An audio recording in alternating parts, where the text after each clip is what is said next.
पुन्हा एकदा तुम्हा सर्वांचं प्रभू येशू ख्रिस्ताच्या नावात अभिवादन सादर करतो. आजचा जो विषय blessing of the word of God, देवाच्या वचनाचे आशीर्वाद, जे आपण पेत्राच्या आधीची सुरुवात होतं स्तोत्रकर्ता 19 आणि त्याच्या 7व्या वचनात सुरुवात केली होती. आणि त्या 7व्या वचनापासून आपण पाहिलं होतं की देव वचनाच्या द्वारे मानवाला आशीर्वादित करू इच्छितो, परंतु मानव सुद्धा असा आहे की त्याचं वचनच स्वीकारत नाही. आज जे भारत सरकारचं जे पतधोरण आहे, पतधोरण म्हणजे तुम्ही पैसे देताना 500 रुपयाची नोट, ती 500 रुपयाची नोट तिथे लिहिलेलं आहे, मैं इस धारक को 500 रुपये देने का अभिवचन देता हूं. आणि त्याच्यावरती गव्हर्नरचा शिक्का आहे, सही आहे. आणि मग तो गव्हर्नर, जे आपले जे गव्हर्नर आहे त्यांच्याद्वारे ते चलनामध्ये आलेलं आहे. आणि मग त्याचं जे मूल्य आहे 500 रुपयाचं मूल्य, तुम्ही बाजारात जाता आणि त्याचं जे तुम्हाला हवं 500 रुपयाच्या मूल्याचं सर्व तुम्ही त्याचं हे करता. मला तुम्हाला तेच सांगायचं आहे सर्वांना की हे जे मूल्य वचनाचं आहे, त्याने त्या 500 रुपयाच्या नोटवर जे अभिवचन दिले, हे हिंदीमध्ये लिहिलेले आहे, इस धारक को 500 रुपये देने का अभिवचन देता हूं. मला तुम्हाला सांगायचं आहे, हेच देव तुम्हाला सांगतो, जे स्वर्गातलं आणि पृथ्वीचे आशीर्वाद तुम्हाला आणि मला या वचनांच्या द्वारे दिलेले आहेत. कित्येक लोक आहेत की ते स्वीकारत नाहीत, म्हणून समस्या येतात, म्हणून प्रश्न आहेत, म्हणून प्रॉब्लेम्स आहेत. आणि जर प्रश्न आहेत, समस्या आहेत, प्रॉब्लेम आहेत, तुम्ही घाबरू नका. तर हे सर्व जरी असले, तो एक आमच्या आयुष्याचा जीवनक्रमाचा भाग आहे. आणि या समस्येत देव कसं काम करतो, त्याचं अभिवचन कसं काम करतं, हे आम्हाला पाहायचं आहे.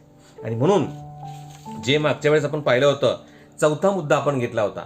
काय का बरं चौथा मुद्दा आपण घेतला होता? तर आपण असं म्हटलं होतं की मी देवाच्या वचनाचे जे आशीर्वाद आहेत त्यामध्ये 4 एपिसोड पाहिले. ते 4 एपिसोडच्या नंतर आपण असं म्हटलं होतं की जो शब्द आपण पाहिला होता, दाय वे,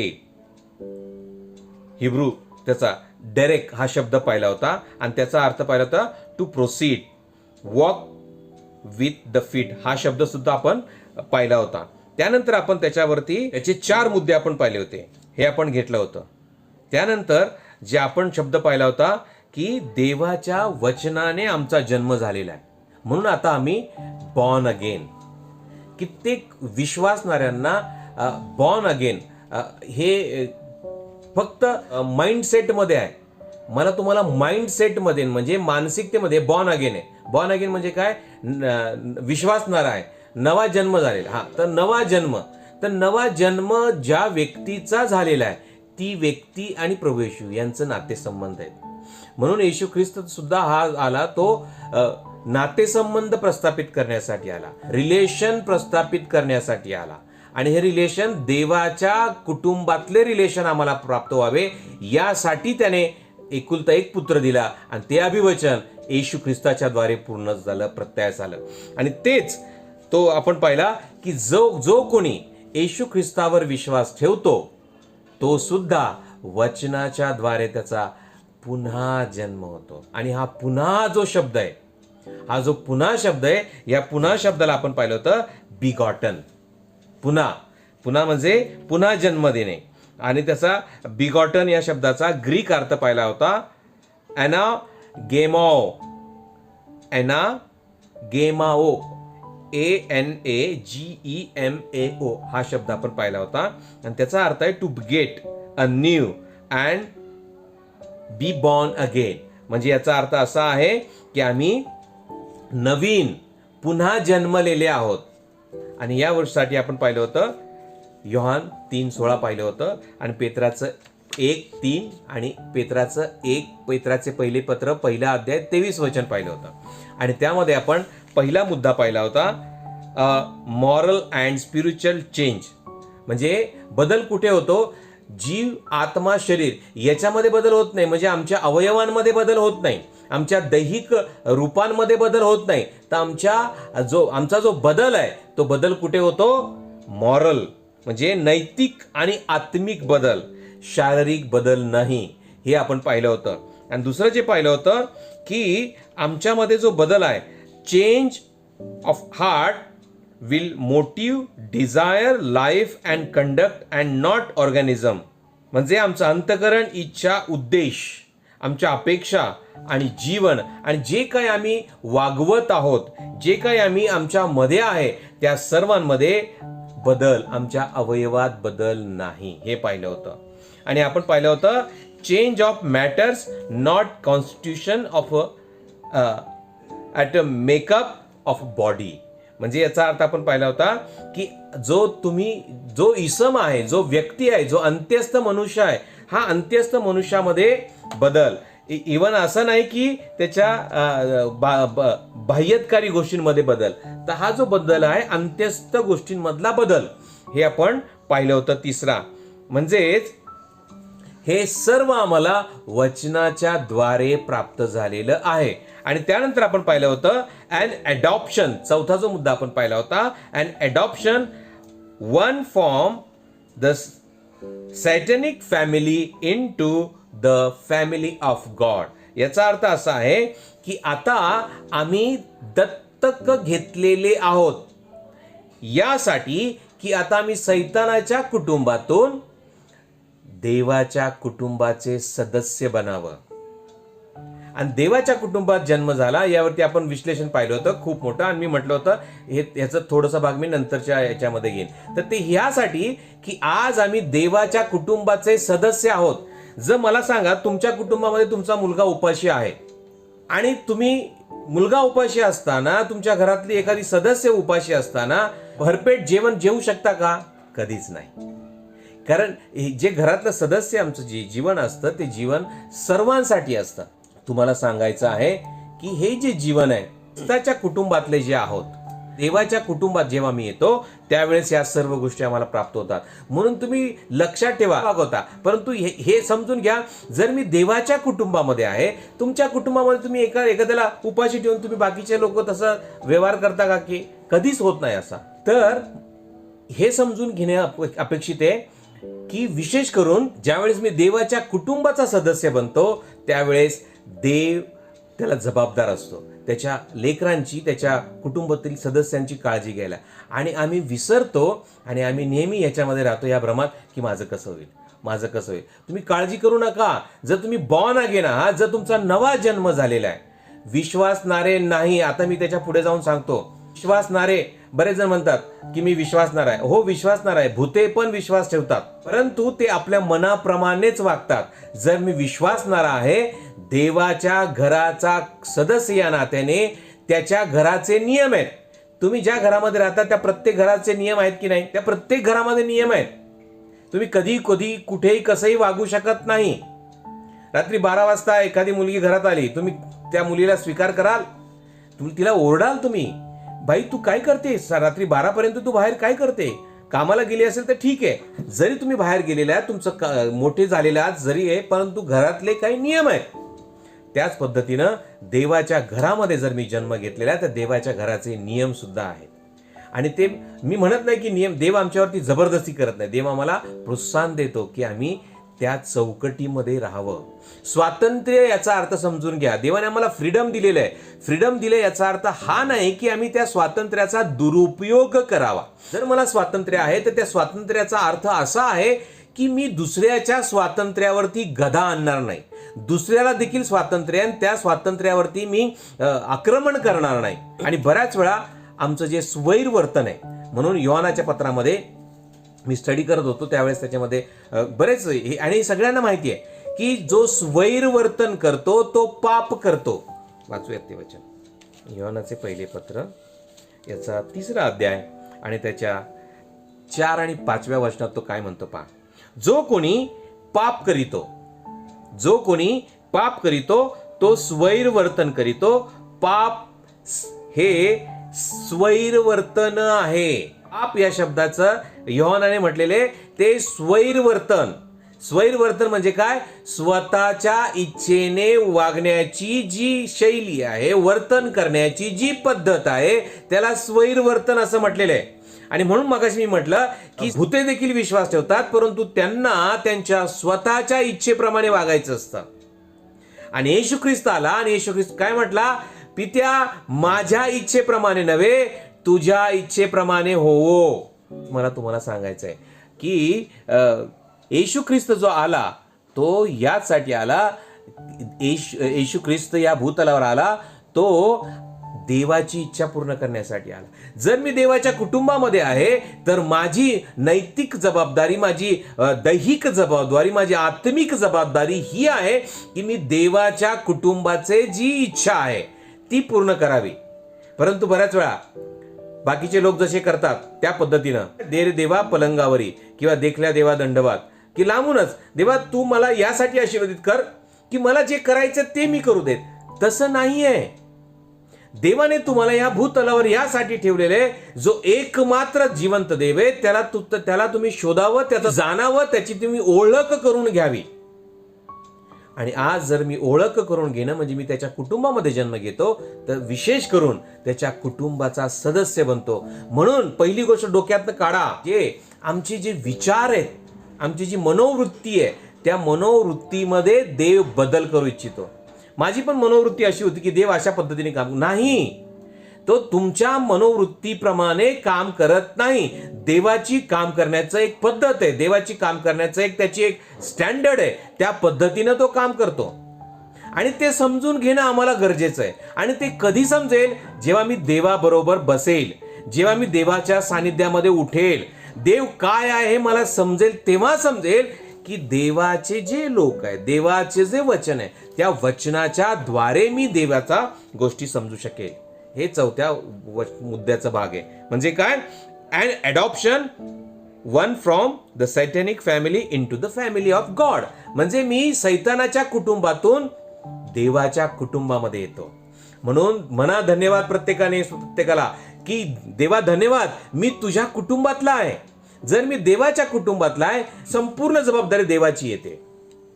आणि म्हणून म्हणा मला काही उणे पडणार नाही. उगाच तो दावीद राजा म्हटला का मला काहीही उणे पडणार नाही, कारण परमेश्वर माझा मेंढपाळ आहे. तो त्या घरातला आहे, त्या मेंढवाड्यात त्याने जन्म घेतलेला आहे, त्याच्या वचनाने जन्म घेतलेला आहे. मित्र 51 मध्ये तो म्हणतो देवाच्या वचनाने माझा जन्म घेतलेला आहे. आज मला तुम्हाला हेच सांगायचं आहे, जर तुमचा जन्म देवाच्या वचनाने झालेला आहे तर तुम्ही दैहिक दृष्ट्या जन्मला, ओके ठीक आहे, पण आता जेव्हा तुम्ही येशू ख्रिस्तावर विश्वास ठेवलेला आहे याचा अर्थ त्याने दिलेलं जे अभिवचन आहे ते तुम्ही स्वीकारलेलं आहे. आणि ते स्वीकारल्यानंतर तुम्ही बांधील होता की देवा तुझ्या कुटुंबातला जो नियम आहे ते नियम पाळण्यासाठी मी स्वतःला समर्पण करतो.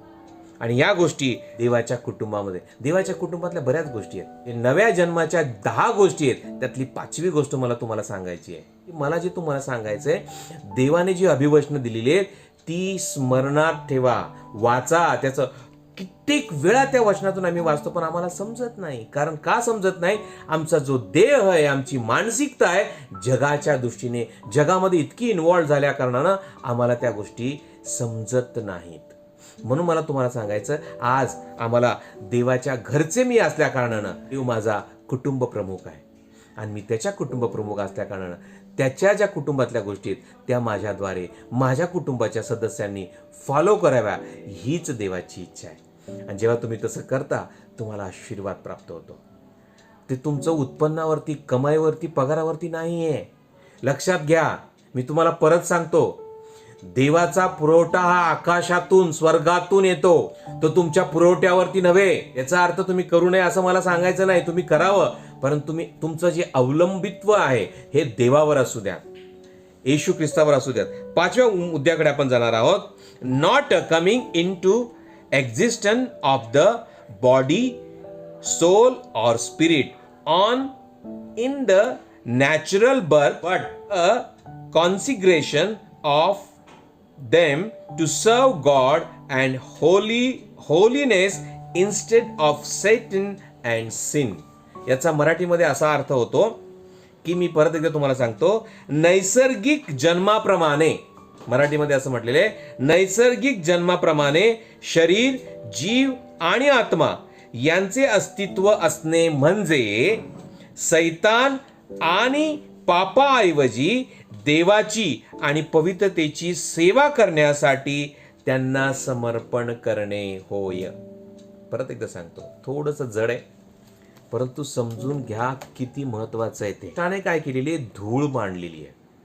आज मला ती साफसूफ करायची आहे. काय म्हटलेले तो की नैसर्गिक जन्माप्रमाणे आमचा नॅचरल जन्म झालेला आहे, आमच्या आई वडिलांच्या इच्छेप्रमाणे, ओके, ते बॉडीली जन्म झालेला आहे, तो देहाने जन्म झालेला आहे, तो नैसर्गिक जन्म, त्याला देहाचा जन्म असं म्हटलेलं आहे. देहाच्या नैसर्गिक जन्माप्रमाणे शरीर, जीव आणि आत्मा यांचे अस्तित्व असणे म्हणजे सैतान आणि पापाऐवजी देवाची आणि पवित्रतेची सेवा करण्यासाठी त्यांना म्हणजे देवाला समर्पण करणे होय. हा मुद्दा आपण बघणार आहोत.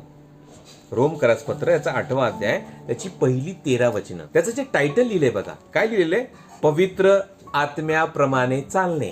तर ह्यातल्या गोष्टी आपण हळूहळू पाहूया. तर काय म्हटलेले? यावरून, कशावरून? यावरून जे ख्रिस्त येशूमध्ये आहेत त्यास आता दंडाज्ञा नाही. काय म्हटलेले? की येशू ख्रिस्तामध्ये ज्याचा जन्म होतो, येशू ख्रिस्ताच्या कुटुंबामध्ये जो जन्म घेतो त्याला पहिला रिवॉर्ड मिळतो, त्याला दंडाज्ञा नाही. म्हणजे तुम्हाला सांगतो मी, कारण न्यायाचा दिवस येणार आहे, तिथं लिहिलेलं आहे प्रभूचा दिवस, न्यायाचा दिवस. प्रत्येक व्यक्ती जो देहाने जन्मलेला आहे त्या प्रत्येक व्यक्तीचा न्याय होणार आहे. कशा संदर्भात आहे? तो याच संदर्भात आहे, दंडाज्ञा मिळणार आहे की दंडाज्ञा मिळणार नाही, या संदर्भात न्याय येतो. आणि जे त्याच्या कुटुंबातले आहेत त्यांच्यावरती दंडाज्ञा नाही. म्हणून पहिला जो ब्लेसिंग्स आहे की तुम्हाला दंडाज्ञा नाहीये. तुम्ही कितीही अपराध केलेला असेल, कितीही पाप केलेला असेल, घाणेरड्यात किती खून केला असेल, काहीही केलेला असेल, पण जर तुम्ही पश्चाताप केलेला असेल आणि येशू ख्रिस्तावरती जर विश्वास ठेवलेला असेल तर तुम्हाला दंडाज्ञा नाही. कारण तुम्ही त्या ब्लड ऑफ जीसस क्राइस्ट, येशू ख्रिस्ताच्या रक्ताने धुतले गेलेले आहात, त्याला दंडाज्ञा नाही. पुढे, जो जीवनी आत्म्याचा, कुठला आत्मा? जीवनी आत्म्या. जो जीवनी आत्म्याचा नियम त्याने मला ख्रिस्त येशूमध्ये पाप व मरण यांच्या नियमापासून मुक्त केले. मी मुद्दा काय वाचला या ठिकाणी? 5वा, नैसर्गिक जन्माप्रमाणे. परत एकदा वाचतो मग या वचनाकडे येतो. नैसर्गिक जन्माप्रमाणे शरीर, जीव आणि आत्मा यांचे अस्तित्व असणे म्हणजे सैतान आणि पापाऐवजी देवाची आणि पवित्रतेची सेवा करण्यासाठी मी त्यांना हे माझं सर्व अवयव समर्पण करणे. आता इथं काय म्हटलेले? जो जीवनी आत्म्याचा नियम त्याने मला ख्रिस्त येशूमध्ये पाप व मरण यांच्या नियमापासून मुक्त केलेलं आहे. पापाचा एक नियम आहे आणि मरणाचा एक नियम आहे. ज्याच्या ठिकाणी पाप येतं, पाप तुमच्यावरती सत्ता करतं आणि पापाचं वेतन मरण आहे असं पवित्र शास्त्र सांगतं. आणि हे मरण दैहिक तर आहेच आहे, आत्मिक पहिल्यांदा आहे. आणि या आत्मिक मरणापासून तुमचा जन्म होतो, त्याला म्हटलेले बॉर्न अगेन, पुन्हा जन्म होणे. हा नियम तिथं म्हटलेला आहे देवाच्या कुटुंबाचा. हाच तुम्हाला आणि मला न समजल्या कारणे आम्ही त्याच्यामध्ये त्या नियमापासून मुक्त होतो. पहिली गोष्ट, पाप आणि मरण यांची आमच्यावरती सत्ता चालत नाही. पुढं तिथं लिहिले बघा, दुष्ट त्याला शिवत नाही. योहानाच्या पत्रामध्ये का शिवत नाही? कारण तुमचा येशूच्या कुटुंबात जन्म झालेला आहे. योहानाचे दुसरे पत्र 5वा अध्याय त्याच्या 18व्या वचनामध्ये तो काय म्हणतो? जो कोणी देवापासून जन्मला आहे तो पाप करीत नाही, हे आपल्याला माहित आहे. जो देवापासून जन्मला आहे तो त्याला राखीतो आणि तो दुष्ट त्याला शिवत नाही.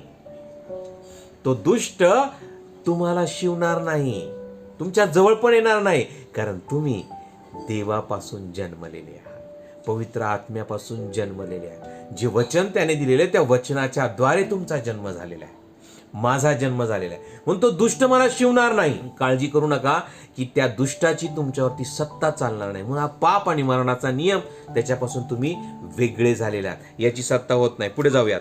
नियमशास्त्र देह स्वभावामुळे दुर्बळ असल्याने जे त्याला असाध्य ते साध्य करण्याकरिता देवाने आपल्या पुत्राला पापी देहासारख्या देहाने पापाकरिता पाठवले आणि देहात दंडाज्ञा करून पापाचा मोड केला. आता हे नीट समजून घ्या बघा, काय याचा अर्थ? याचा अर्थ असा आहे की नियमशास्त्र देह स्वभावामुळे दुर्बल असल्या कारणाने, जो देह हा दुर्बल आहे, नियमशास्त्र दुर्बल असल्या कारणाने जे त्याला असाध्य, जे त्यानं साध्य करायला पाहिजे होतं ते साध्य करू शकत नव्हतं. मग देवाने काय केलं? ते साध्य करण्यासाठी देवाने आपल्या पुत्राला पापी देहासारख्या देहाने, या शब्दाचा नीट अर्थ समजून घ्या, पापाकरता पाठवले. म्हणजे काय? जे पाप होतं ना, त्या पापाकरता कोणीतरी येणं गरजेचं होतं. कोण येणं गरजेचं होतं? कोणत्याच मानवाला, कोणत्याच मनुष्याला, कोणत्याच ह्युमन बिईंगला हे शक्य नव्हतं. ते शक्य करण्यासाठी देव ह्युमन बिईंग झाला. म्हणजे पापासारख्या देहामध्ये त्याला पाठवलं. म्हणजे याचा अर्थ काय? तुम्ही पहा, एक सफरचंद घेता, जे ओरिजिनल सफरचंद, किंवा आता आंब्याचा सीझन आहे, ओरिजिनल आंबा घेता. त्या ओरिजिनल आंब्यामध्ये आणि एक आर्टिफिशियल आंबा असेल, सेम आंबा आहे की जो आर्टिफिशियल आहे. आर्टिफिशियल म्हणजे प्लास्टिकचा आंबा आहे, दिसायला सारखाच आहे, दिसायला सारखाच आहे. मला ते तुम्हाला सांगायचं ना, तो काय म्हणतोय? पापासारख्या देहात पाठवले, त्याला दंडाज्ञा नाही. ते तुम्हाला सांगायचं मला, की तो प्लास्टिकचा आंबा आणि हा आंबा, हा आंबा खाल्ला तर ह्याच्यामधून काय येतं? त्याचे गुणसूत्र, त्याचे जे गुणधर्म, त्याच्यामधले जे विटॅमिन्स आहेत, त्याच्यामधले जे गुणधर्म आहेत, ते आमच्या शरीरात येऊन आम्हाला ताजेतवाना रिफ्रेश करतात आणि आमच्या ज्या रोगप्रतिकारशक्ती व रोगावरती हल्ला करणाऱ्या गोष्टींना ते पोषक असं ठरतात. पण त्याच्या विरुद्ध जो प्लास्टिकचा आंबा आहे, त्याच्यामध्ये या गोष्टी काहीच नाही आहेत. त्याच्यामध्ये हे गुणधर्म काहीच नाही आहेत. तेच देवाला सांगायचंय, तेच पौलाला सांगायचंय. येशू ख्रिस्त आला, तो आमच्यासारखा पाप त्याच्यामध्ये नव्हतं. पापाचे जे गुणधर्म, जे आंब्याचं जे ज्या गोष्टी आहेत, म्हणजे जे पापाचे जे गुणधर्म आहेत, ते येशूमध्ये नव्हते. आणि तरी सुद्धा त्याने नसताना सुद्धा जे आम्हाला होणार ते त्याने स्वतःवर घेतलं. याच्यामुळे आता आम्हाला दंडाज्ञा नाहीये. म्हणून पाप आणि मरणाची सत्ता आमच्यावर नाहीये. हे मला तुम्हाला सांगायचंय. पुढे, यासाठी की जे आपण देह स्वभावाप्रमाणे नव्हे तर आत्म्याप्रमाणे चालतो, त्या आपणामध्ये नियमशास्त्राविहित आचरण पूर्ण व्हावे. नियमशास्त्राची आता गरज नाहीये. असंच केलं पाहिजे, कोकराचं दिला पाहिजे, याच गोष्टी घडल्या पाहिजे. आता असं नाहीये. तुम्ही फक्त विश्वास ठेवा, येशू माझ्यासाठी मारला गेला, एवढंच पुरे आहे. आता आम्हाला दंडाज्ञा नाही, पण त्याच्या पुढचा जो प्रवास आहे, आता त्याची इच्छा माझ्याद्वारे पूर्णत्वास जावो. हा जो कन्सेप्ट आहे, हा कन्सेप्ट समजून घ्या, की त्या नियमशास्त्राविहित आचरण पूर्ण व्हावे. हे आचरण पूर्ण होण्यासाठी ख्रिस्ताने ह्या सर्व गोष्टी केल्या. पुढं ते आत्म्याप्रमाणे चालतो. आणि आत्मा काय आहे? देवाचं वचन. देवाचा आत्मा वचनाने चालवतो. आणि म्हणून बऱ्याच वेळा म्हणतो कित्येक लोकांना, तुमचे प्रत्येक निर्णय हे वचनावर अवलंबून असू द्या, भावनेवर अवलंबून नसू देत. आणि बऱ्याच वेळा आमचे जे निर्णय आहेत हे वचनावर अवलंबून नसल्या कारणाने आम्हाला त्याचे दुष्परिणाम, त्याचा कॉन्सिक्वेन्सी, त्याचे परिणाम पाहायला मिळतात. आणि पुढे आमच्या पदरात बाकीच्या गोष्टी येतात. म्हणून आमचे निर्णय सुद्धा वचनावरच असणं गरजेचं आहे. पुढे तो काय म्हणतो पहा, जे देह स्वभावाचे आहेत ते दैहिक गोष्टीकडे चित्त लावतात. आणि हाच गोष्ट आमच्यामध्ये प्रत्येकामध्ये ते आहे बघा. कारण आमचा जो देह आहे हा ॲडॅमिक नेचरचा DNA आमच्यामध्ये आहे. म्हणून आम्हाला आत्म्याच्या प्रेरणेने चाला, आत्म्याच्या प्रेरणेने चाला, आत्म्याच्या प्रेरणेने चाला. हे का सांगतात? मी तुम्हाला सतत म्हणतो, प्रार्थनेला या, प्रार्थनेमध्ये वेळ घालवा, आत्म्याच्या प्रेरणेने चाला. म्हणजे काय? की आम्हाला आत्मा जो आहे तो आत्मा आम्हाला सत्यात घेऊन जातो. आणि सत्य देवाचं वचन, सत्य प्रभू येशू ख्रिस्त आहे. आणि ते सत्य आम्हाला बंधनमुक्त करतं. ही जी बंधनं आहेत आमच्यामध्ये, ती बंधनमुक्त एक एक बाहेर होतात. आणि पुढे जे देह स्वभावाचे आहेत ते दैहिक गोष्टीकडे चित्त लावतात.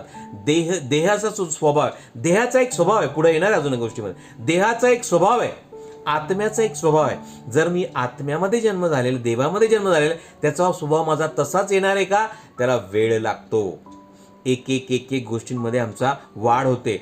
लहान मूल जन्माला आल्या तुम्ही त्याला पाणी पाजता का? कित्येक दिवस त्याला डॉक्टर सांगतो पाणी सुद्धा देऊ नका, फक्त मातेचं दूध झाल्यानंतर पुढे येतं की मग त्याला थोडंसं पाणी द्या. मग त्याला म्हटलं जातं की 6 महिने झाले की आता थोडंसं त्याला वरचं खायला घाला, कारण आईच्या दुधातून त्याची भूक पूर्ण होत नाही. समजतंय ना?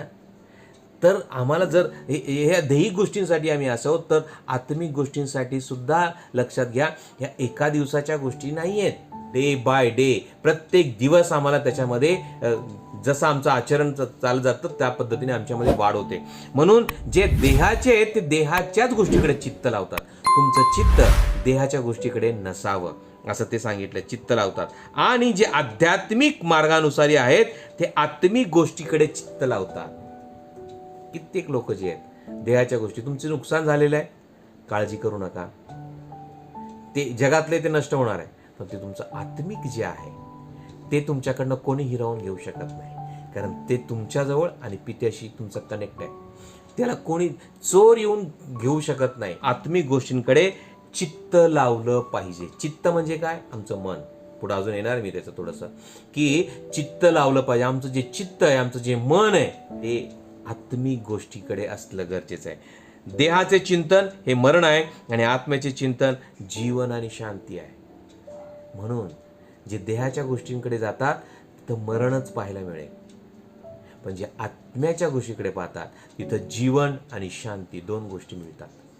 तुम्हाला जीवन मिळतं. तुम्ही म्हणतात माझ्याकडे जीवन, काय जीवन आहे? तुम्ही जीवन नव्हे, आयुष्य जगत आहात.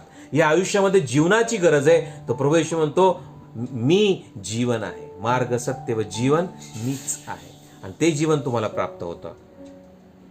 कारण देहाचे चिंतन हे देवाबरोबर वैर आहे आणि देवाच्या नियमशास्त्राधीन नाही आणि त्यांच्याच्याने तसे होवत नाही. जे देहाधीन आहेत त्यांच्याने देवाला संतुष्ट करवत नाही. हे दोन्ही वचन मी एकदम सांगतो हे यासाठी की ते असं म्हटलेले जे देहाचं जे चिंतन आहे हे देवाबरोबर वैर आहे. आणि देहाचं चिंतन काय? देहाच्या चिंतनामध्ये तीन गोष्टी आहेत. त्याची वासना, डोळ्यांची वासना, संसाराची पुशारकी. ही देवापासून नाही, ही जगापासून आहे. आणि देव म्हणतो हेच तुम्हाला नको. आणि देवाला आम्ही म्हणतो देवा हे दे, तुम्ही मागा त्याच्याबद्दल नाही, तुम्ही त्याच्यावरती अवलंबून राहू नका. आज तुमच्याकडे काही नाही, हरकत नाही. जर तुम्हाला गरज आहे देव तुम्हाला पुरवठा करणार आहे. याचा मी जिवंत साक्षी आहे. तुमच्याजवळ जे आहे मौल्यवान आहे, अद्भुत आहे, ते तुम्ही कोणीही काढू शकत नाही. म्हणून देहाचं जे चिंतन आहे देवाबरोबर वैर आहे आणि देव काढून टाकतो. आम्हाला देवाबरोबर वैर नाही पाहिजे, आम्हाला देवाबरोबर आमचं सख्य पाहिजे. देवाबरोबर सख्य पाहिजे तर जगाची मैत्री आमचं देवाबरोबर वैर ठरते. म्हणून जगातल्या गोष्टी त्या आमच्या महत्त्वाच्या नाहीत. गरजेच्या आहेत का? आहेत. आवश्यक आहेत का? आहेत. मग त्याच्यापासून ते झालंच नाही, हरकत नाही ना. एखादी गोष्ट नसेल, एखादी गोष्ट आहे, एखादी गोष्ट उत्तम आहे, पण तरी देखील लक्षात घ्या या गोष्टी आम्हाला महत्त्वाच्या नाहीत. पुढे 9 आणि 10 परंतु देवाचा आत्मा तुम्हामध्ये वास करतो तर तुम्ही देहाच्या अधीन नाही, आत्म्याच्या अधीन आहात. जर कोणाला ख्रिस्ताचा आत्मा नाही तर तो त्याचा नाही. आता इथं काय म्हटलेलं आहे? परंतु देवाचा आत्मा तुम्हामध्ये वास करतो तर तुम्ही देहाच्या अधीन नाही. ख्रिस्त आमच्यामध्ये राहतो. कसा राहतो? देवाचा आत्मा तुमच्यामध्ये वास करणे. वास करणे म्हणजे राहणे. देवाचा आत्मा माझ्यामध्ये राहणे याचा अर्थ हा आहे. इफिसकरास पत्र 3 विश्वासाची जी पातळी हळूहळू जशी वाढते तसा त्याचा तो सुद्धा त्या पद्धतीने वाढतो. त्याची आणि तुमची फेलोशिप तशी होत जाते. तो तुम्हामध्ये वास करतो तर तुम्ही देहाच्या अधीन नाही. आणि हीच गोष्ट एक देहाच्या ज्या अधीन असणाऱ्या गोष्टी आहेत तो तुम्हाला काढायला सांगतो, मदत करतो. हे तुझ्यामध्ये हे आहे, हे आपल्या तुझ्यामध्ये हे एक काढ, टाकून दे.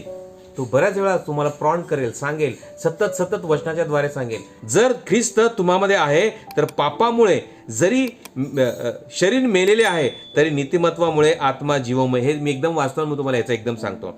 ज्याने येशूला मेलेल्यातून उठविले त्याचा आत्मा जर तुम्हामध्ये वास करतो तर ज्याने ख्रिस्ताला मेलेल्यातून उठविले तो तुम्हामध्ये वास करणाऱ्या आपल्या आत्म्याने तुमची मर्त शरीरे जिवंत करील. बंधुजनो, आपण ऋणी आहोत. देह स्वभावाप्रमाणे वर्तवायला देव स्वभावाचे ऋणी नाही. तर जर तुम्ही देव स्वभावाप्रमाणे वर्तता तर तुम्ही मराल. परंतु जर तुम्ही आत्म्याने शरीराची कर्मे मारून टाकीता तर तुम्ही जिवंत राहाल. या ठिकाणी जो पौल रोम येथील मंडळीला सांगतो की तुम्ही मेले ना, तुम्ही काळजी करू नका. आणि मरणाची तुम्ही तुमच्यावरती मरण राज्य करणार नाही. जरी या देहामध्ये तुम्ही गेलात, या देहाला सुद्धा पुनरुत्थान आहे, देहाचं सुद्धा पुनरुत्थान आहे. पण ते आत्ता नाही आहे. देहाचं पुनरुत्थान आहे, आत्म्याचं पुनरुत्थान आहे. आत्मा तुमचा जीवन झालाय, तुम्ही पुन्हा जन्मामध्ये आले. आणि पुढे असं म्हटलेलं आहे की ज्या ख्रिस्ताला मेलेल्यातून ज्याने उठविले, तर त्याचा आत्मा जर तुम्हामध्ये वास करतो, तर आपल्या आत्म्याने तुमचं जे मर्त्य शरीर आहे तो जिवंत करायला तो समर्थ आहे, असं तो पौल म्हणतो. देव जर ज्या ख्रिस्ताचं शरीर त्याने जिवंत केलं, तसं तुमचंही शरीर तो जिवंत करेल. केवढी मोठी आशा आहे. आणि आम्ही उगाच काळजी करत बसतो, इतकी काळजी करत बसतो, माझं मेल्यानंतर काय होईल. अहो, तुम्हाला काय करायचं या सर्व गोष्टी? मरणाच्या आधी तुम्ही या सर्व गोष्टी फिक्स करून ठेवा, मेल्यानंतर माझ्या याचं काय होईल. अहो, जर तो देवाच्या वचनावरती अवलंबून आहे, देवाच्या कुटुंबामध्ये देव त्याची काळजी घ्यायला समर्थ आहे, तुम्ही त्याची काळजी करू नका. आणि पुढे असं म्हटलेलं आहे, तुम्ही जिवंत केव्हा राहाल, तर तुम्ही आत्म्याने शरीराची कर्मे, पुढे येणार मी शरीराची आणि कर्मे, ती मारून टाका. बापरे, ती शरीराची कर्मे मारून टाका. पुढे जाणार आहोत आपण. पुढचं कलसेकरास पत्र याचा 3रा अध्याय त्याच्या 5 ते 10 वचनांमध्ये. तर पृथ्वीवरील तुमचे अवयव, आता लक्षात घ्या, तो काय म्हणतो पौल या ठिकाणी, ख्रिस्ताबरोबर पुनरुत्थित होण्याचे परिणाम.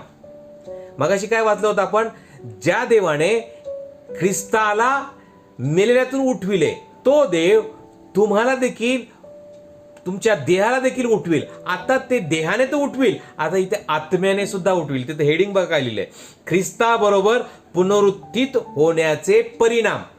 कॉन्सिक्वेन्सी, परिणाम. कॉन्सिक्वेन्सीला शब्द आहे परिणाम. कशाबरोबर? ख्रिस्ताबरोबर पुनरुत्थित होण्याचे परिणाम काय आहेत? मी ख्रिस्तामध्ये नवीन उत्पत्ती आहे, तर काय आहे त्याचं महत्वाचं. तर पृथ्वीवरील तुमचे अवयव जिवे मारा. येशू ख्रिस्त वधस्तंभावर गेला, आता मला ह्या वधस्तंभावरती काय द्यायचं आहे, हे द्यायचंय. काय जिवे मारायचंय? म्हणजे जारकर्म. या जारकर्मामध्ये व्याभिचार सुद्धा येतो. जारकर्म आणि व्याभिचार या 2 वेगळ्या गोष्टी आहेत. कित्येक लोक व्याभिचारला जारकर्मला व्याभिचार. विवाह बाह्य संबंध ज्यावेळेस ठेवतात त्याला जारकर्म म्हटलेले. आणि अविवाहित स्त्री किंवा पुरुष लग्नापूर्वी जर संबंध ठेवतो, व्याभिचारामध्ये गणला जातो. आणि येशू ख्रिस्त तर म्हणतो, तू जर विचार जरी केला ना, या स्त्री बरोबर मी असं करीन, तरी तू पाप केलेले आहेस. किती भयंकर आहे हे अवयव जिवे मारा. जारकर्म भयंकर आहे, पातक आहे. आणि हे जारकर्म आत्म्याशी कनेक्टेड आहे. जारकर्म करतो तो, म्हणून पवित्र शास्त्र सांगतो, तो व ती कसबीन, जो कसबिनीला जडला, तो व ती एक देह आहेत. याचा अर्थ समजतो का? त्या कसबिनीला म्हणजे वेश्यावृत्ती करणाऱ्या स्त्रीशी जो कमन करतो, तो व ती एक देह. एक देह या शब्दाचा अर्थ आत्मा. हे आत्म्याचं पातक आहे. फार रहस्यमय गोष्टी. पुढे असं म्हटलेलं आहे, अमंगळपण. अमंगळपण हा देखील भयंकर गोष्टी आहेत. अमंगळपण हे जे आहे, अनेक प्रकारचे अमंगळपण आहे. हा अमंगळपण, व्यसनाधीन असणं हा अमंगळपण आहे. दारूबाजीमध्ये व्यसनाधीनता येते. तुम्ही कुठल्याही प्रकारचं जे डेपामाइन तुमच्या सेंट्रल नर्व सिस्टमला एकदम हे करतं, असं कुठलंही केमिकल जेव्हा घेतात, पण त्याच्यावरती तुमची डिपेंडन्सी येते. सेंट्रल नर्व सिस्टम जेव्हा डॅमेज होतो, ते गोष्ट त्या व्याधींकडे घेऊन जाते. म्हणून त्याला अमंगळपणाचा पण भाग त्याच्यामध्ये येतो. तो सुद्धा अमंगळपणामध्ये येतो. पुढे म्हटलेले काम वासना. आता काम वासना म्हणजे ही सुद्धा भयंकर पातक आहे. भयंकर आहे काम वासना. जारकर्माचाच पुढचा भाग येतो. त्याच्यात पहिल्यांदा काम वासना, कामेच्छा येते. कामेच्छा आहे ना, हे कशामध्ये दिलेले? विवाहामध्येच. हे पवित्र त्याला दर्जा दिलेला आहे. स्त्री आणि पुरुष यांच्या विवाहालाच देवाने पवित्र चौकट दिलेली आहे. पण कित्येक जण स्त्री पुरुष कामेच्छेने वासना, ही कामेच्छेची वासना आहे, ही पाप आहे. हे अवयव मारा. पुढे म्हटलेले कुवासना. आता कुवासना ह्याचे पण अनेक उपप्रकार आहेत. म्हणून मला तुम्हाला थोडंसं वाईट वासना. वाईट आता कुठल्या दृष्टीने? तुमच्या दृष्टीने नाही, देवाच्या नजरेमध्ये असलेली कुवासना. वासनेचेही प्रकार आहेत. तुम्हाला भूक लागली, ही चांगली वासना आहे ना, मग ती कू आहे का? त्याच्यामध्ये कुवासना पण आहे. म्हणून समजून घ्या, कुवासना, लोभ या सगळ्यांना मिळून मूर्तीपूजा, इथं माझ्या बायबलमध्ये लिहिलंय, याला मूर्तीपूजा म्हणावे. कित्येक लोक जे करतात ते करू द्यात, कारण त्यांना देव माहिती नाहीये. मला तुम्हाला सांगायचं आहे, देव त्यांच्यावर प्रेम करतो, कारण आज ना उद्या ते सुद्धा देवाला ओळखतील, कारण देवाने त्यांच्यासाठी सुद्धा येशूने रक्त सांडलेलं आहे. आज या आमच्या भावांसाठी देव ते ह्या गोष्टी करायला समान. म्हणून मी तुम्हाला सांगत असतो बऱ्याच वेळा, जर तुम्ही ह्या गोष्टी करत असाल तर तुम्ही अमंगळपणाच्या स्वाधीन आहात. म्हणून ही अमंगळपण आहे. पुढे असं म्हटलेलं आहे, त्यामुळे देवाचा कोप आज्ञाभंगाच्या पुत्रावर होतो. याच्यामुळे आम्ही आज्ञाभंजक कुटुंबामध्ये जातो, म्हणजे सैतानाच्या कुटुंबामध्ये आम्ही जातो, देवाच्या कुटुंबाचा भाग होत नाही. लक्षात घ्या, जर देवाच्या कुटुंबातून आम्ही तिकडे गेलो तर मग सर्व त्याचे शाप तुमच्यावर येतात. मग तुम्ही म्हणता, हे कसं घडलं? अहो, तुम्ही काहीतरी केलं असेल ना, हा परिणाम आहे. म्हणून पवित्र बना, पवित्र व्हा, देवाच्या कुटुंबाचे सदस्य बना. तुम्ही पूर्वी त्या वासनांमध्ये जगत होता तेव्हा तुम्हीही वागत होतात, परंतु आता क्रोध, संताप, दुष्टपणा, मुखाने निंदा, शिवीगाळ करणे, कित्येक लोक सहज गोष्टी करतात. शिवीगाळ करणे हे सर्व आपणापासून दूर करा आणि एकमेकांपासून लबाडी करू नका, कारण तुम्ही जुन्या मनुष्यास त्यांच्या कृती सुद्धा काढून टाकली आहे आणि जो नवा मनुष्य त्यास अस्तित्वात आणणाऱ्याच्या प्रतिरूपाप्रमाणे पूर्ण ज्ञानात नवा केला जात आहे, त्याला अंगी आलेले आहात. म्हणजे काय? जो नवा मनुष्य तुमच्यामध्ये आलेला आहे, जो राहत आहे, तुमच्यात अस्तित्व करत आहे, त्या अस्तित्व म्हणजे त्याच्या प्रतिरूपाप्रमाणे पूर्ण ज्ञानात नवा केला जात आहे. प्रेझेंट कंटिन्युअस टेन्स, चालू वर्तमान काळाचं हे वाक्य आहे. तुम्ही पूर्ण झालात का? नाही, तुम्ही हळूहळू त्याच्यामध्ये जात आहात. म्हणून तुम्ही केल्या जातात, त्याला अंगी आलेले आहात. ती 5:16 मध्ये या सर्व गोष्टी देहाच्या गोष्टी दिलेल्या आहेत. त्यामध्ये सुद्धा दारूबाजी लिहिलेली आहे. गलती. पवित्र आत्म्याचे मार्गदर्शित्व, म्हणजे पवित्र आत्मा आम्हाला अशा पद्धतीने देतो. त्याच्यामध्ये जो लिहिलेला आहे बऱ्याच गोष्टी आहेत, 16 ते 26 पर्यंत. त्याच्यामध्ये दारूबाजी हा सुद्धा शब्द आहे, रंगेलपणा हा सुद्धा शब्द आहे, मूर्तीपूजा आहे, चेटक आहे, चेटके, वैर, कलह, मत्सर, राग, तट, फुटी, पक्षभेद, रंगेलपणा, त्याचप्रमाणे देहाच्या वासना, देहाची कर्मे, अनेक ह्या गोष्टी, बऱ्याच गोष्टी आहेत. या गोष्टींना आम्हाला क्रुसिफाईड करायचं आहे आणि हे एका दिवसाची गोष्ट नाही आहे. म्हणून मला तुम्हाला सांगायचंय, बॉर्न अगेन, नवा जन्म. आणि तो नवा जन्म जेव्हा तुम्ही धारण करता, कुठला दुष्ट तुमच्या समोर थांबणार नाही, कारण तुम्ही देवाच्या कुटुंबाचे सदस्य आहात. आपण डोळे झाकूया, प्रार्थना करूया. स्वर्गीय जिवंत देव बापा, या वचनाने तू आज आम्हाला आशीर्वादित केलं प्रभू. आम्ही तुझ्या कुटुंबाचे आहोत, परंतु आमच्याकडनं अशा कुटुंबातलं वर्तन होतं की आम्ही सैतानाच्या कुटुंबातले आहोत. परंतु प्रभू, पुन्हा एकदा तू आम्हाला दाखवून दिलेलं आहे, जर आम्ही तुझ्या कुटुंबातले आहोत, तू त्याची जबाबदारी घेण्यासाठी समर्थ आहे. यावरचा आमचा विश्वास तू वाढीव. या सर्व लोकांना तुझ्या वचनाने शुद्ध कर, पवित्र कर प्रभू. आणि माझ्या देव बाप्पा, यांच्या वचनातलं जे तुझ्या आत्म्याने हे वचन जे पेरलेलं आहे, त्याला 60 पट, 70 पट, 100 पट पीक येऊ देत प्रभू. आणि अनेकांना ते आशीर्वादाचं कारण ठरू देत.